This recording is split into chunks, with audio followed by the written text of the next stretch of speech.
Now, again, all of this started in Chile earlier this morning. Chile has a long history of earthquakes and aftershocks. NBC's Michelle Kaczynski joins us with the details of the latest on Chile from London. Michelle. Yeah, you're right, David. In fact, some scientists have called Chile the most seismically active country in the world.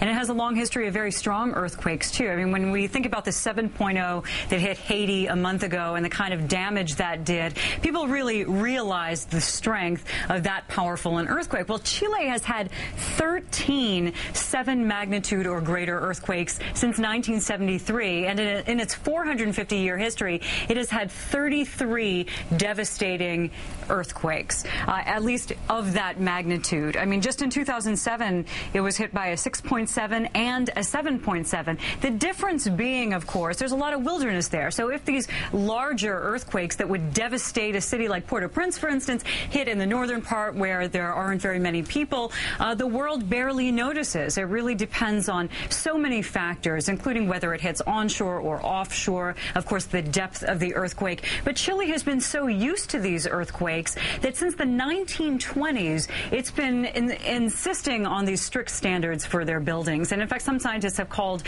what they've done with their building codes exemplary and extremely successful. They use things like springs in their foundations, on an industrial scale.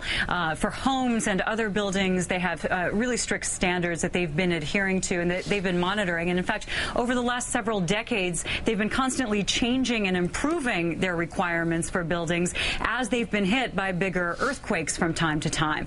So they've really been used as an example, and Chile is lucky to be economically successful, and it has been wealthy enough to be able to do these things after earthquakes, unlike, for example, Haiti. David.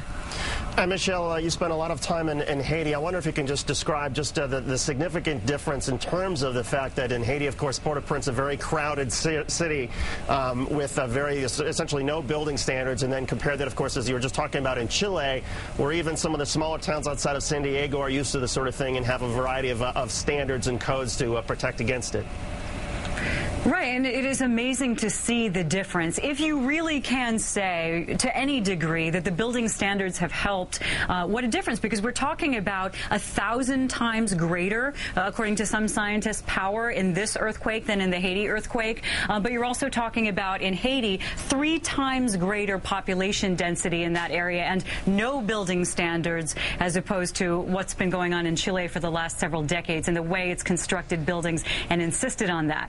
So you do see an enormous difference, even though right now, as we've had hours to begin to assess the damage around Santiago and Concepcion, we are seeing much, much greater damage than we did early on. I mean, I think that was to be expected. And in fact, in the words of the Chilean president, the damage is enormous and it is widespread. But you're seeing much different pictures, of course, than we saw in Port-au-Prince, where we saw every other building just pancaked flat, and it became quickly evident that there was no reinforcement in the walls of those buildings.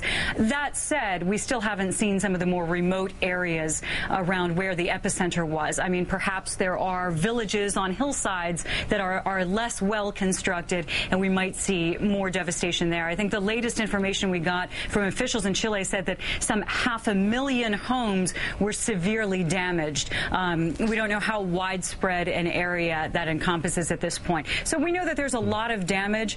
The hope, of course, is that the loss of life is far, far less here than it was in Haiti, when we're talking 200,000 to 300,000 deaths, David. NBC's Michelle Kaczynski with the latest from London, monitoring the situation and all the reports coming in there. Michelle, thank you very much.